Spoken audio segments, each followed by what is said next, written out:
तो मैं दावत देता हूँ मोहतरमा रबिया बाजवा को कि वो आए अपने कलाम का इज़हार करें।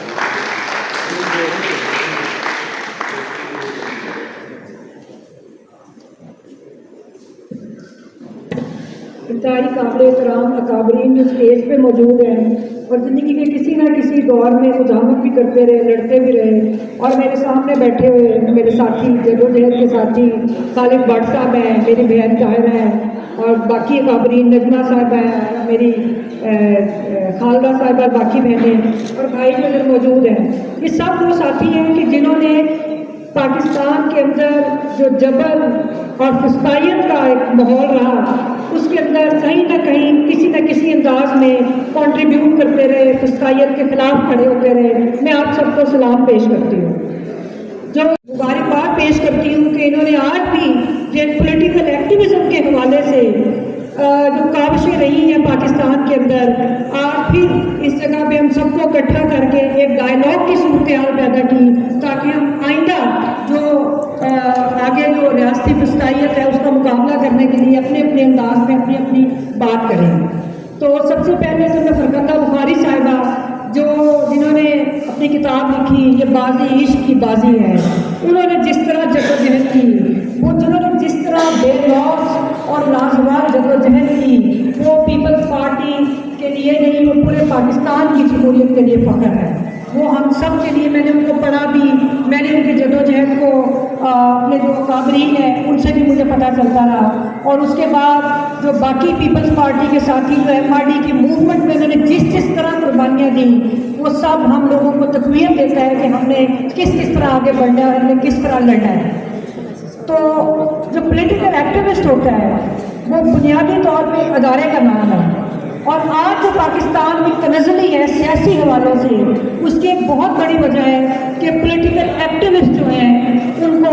उनके लिए कोई ऐसा इंस्टीट्यूशन जिनको ट्रेड यूनियंस या तलबा यूनियंस और इवन सियासी जमातें जो हैं वो नाकाम हो चुकी हैं कि अपने नज़रियाती पॉलिटिकल कैडर की रिस्पेक्ट करती, जिसकी वजह से आज आपको पाकिस्तान में वो सूरत नज़र नहीं आ रही जो हमें माजी में देखने को मिलती रही है। तो सबसे पहले तो मैं यही बात कहूँगी कि हम सबको मिलके दोबारा से इस चीज़ के ऊपर अपना किरदार अदा करना है कि किस तरह जो ट्रेड यूनियंस हैं और जो तलबा यूनियंस हैं उनकी बहाली के लिए हम क्या कॉन्ट्रीब्यूशन कर सकते हैं। उसके बाद जो सियासी जमातें हैं, हम मुख्तलिफ सियासी जमातों के लोग यहाँ पे तशरीफ़ फरमा हैं, और इनको भी मैं रिक्वेस्ट करूँगी कि आप अपनी अपनी जमातों के अंदर ये आवाज़ उठाएँ कि जो पार्टियों का नज़रियाती कैडर है उसको फ़ाल करने के लिए और पार्टीज़ के अंदर एक पॉलिटिकल कल्चर पैदा करने के लिए हम क्या कर सकते हैं। अनफॉर्चुनेटली ज़िया दौर में के बाद से आज तक जो सबसे बड़ा शब्द मारा गया पाकिस्तान की जमहूरियत पे, वो ये है कि जो पाकिस्तान को डीपोलिटिसाइज किया गया। पाकिस्तान को डीपोलिटिसाइज करने की वजह से आज हम इस सूरत हाल पर पहुँच चुके हैं कि चंद मुट्ठी भर तबकात, चंद मुट्ठी भर अदारा की तबकात आज हमारे ऊपर मुसल्लत हैं और हमारा इस्तेहसाल कर रहे हैं। वही सूरत हाल सियासी जमातों के अंदर है कि जो सियासी अशरफी है उसने सियासी वर्कर्स को और पूरे पाकिस्तान को यरगमाल बनाया हुआ है, जिसकी वजह से पाकिस्तान के जो आम तबकात हैं, चाहे वो किसी सियासी जमात से ताल्लुक़ रखते हो, चाहे वो किसी सोच से ताल्लुक़ रखते हो, वो जबर का भी शिकार है और वो मुलायम का भी शिकार है, वो जो रुजवी सोच का शिकार है, और पाकिस्तान में कोई आवाज़ उठती है तो उसको मुख्तलिफ हीलों बहानों से दबा दिया जाता है। दूसरी बात कि मैं जब बात करती हूँ, बहुत सारा लिटरेचर मौजूद है, बहुत सारा सियासी लिटरेचर मौजूद है जिससे हमारे नौजवान जो हैं वो रहनुमाई ले सकते हैं। ठीक है, एक सोशल मीडिया का दौर है, लेकिन इस दौर को मैं दो नज़र से देखती हूँ। एक तो ठीक है कि उसने कम्युनिकेशन और एक इंफॉर्मेशन के हवाले से हमारे में एक जुड़त पैदा की, हम अपना पैगाम पहुँचा सकते हैं, बहुत आसानी हो गई। वो अगर आप पीछे माजी में मार्शल्ला दौर में देखें, जब सुबह अखबारों में सुर्खियों को भी सेंसर किया जाता था, आज तो हम अपनी बात कर सकते हैं। लेकिन जो ये नुकसान नजर आते हैं वो ये है कि रोड एक्टिविज्म बंद हो गया है। हम तो मेरा क्या है कि नौजवानों को वो उन कुतुब का मुताला करना चाहिए, जिसमें एक मुझे अभी याद आ रही है, ख्वाजा आसिफ भट्ट साहब की है, वो जो सूलिया सरे राह थी,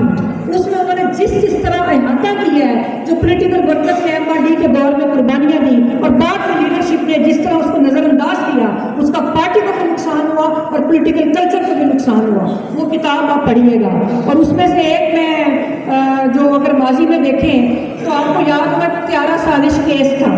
کہ جس کے اندر بہت جو ایم آر ڈی کی موومنٹ چاہی ہوئی تھی اس کو کمزور کرنے کے لیے وہ ایک ریاستی سازش تھی کہ جس میں جو ایم آر ڈی کے ساتھی تھے ان کے اوپر بے پناہ اور اپنی جو تشدد اور جبر جو تھا اس کو اور زیادہ کیا. جب ضیاء الحق کمزور ہو رہا تھا تو تیارہ سازش کے بنیادی طور پہ آپ کے ریاست کی سازش تھی کہ ایم آر ڈی کو مضبوط کیا جائے. بالکل اسی طرح جیسے 9 مئی کی ایک سازش کی گئی ہے جس کا کوئی آڈٹ نہیں ہو رہا اور آج پھر ایک پولیٹیکل کلچر کو دبایا گیا ہے. تو یہ وہی پیٹرن ہے. ہم سب جو پولیٹیکل ورکرز ہیں ہمیں یہ سوچ رکھنی چاہیے اور ہمیں دھیان رکھنا ہوگا کہ ہم سب آپس میں جڑت کر کے تو ہم اس وسطائیت کو ہم شکست دیں. اور آخر میں صرف اقبال مانو کی کیونکہ ہر انداز میں کوئی لکھنے سے مزاحمت کرتا ہے کوئی ووٹ دے کے مزاحمت کرتا ہے. مجھے اقبال مانو آج بہت یاد آئی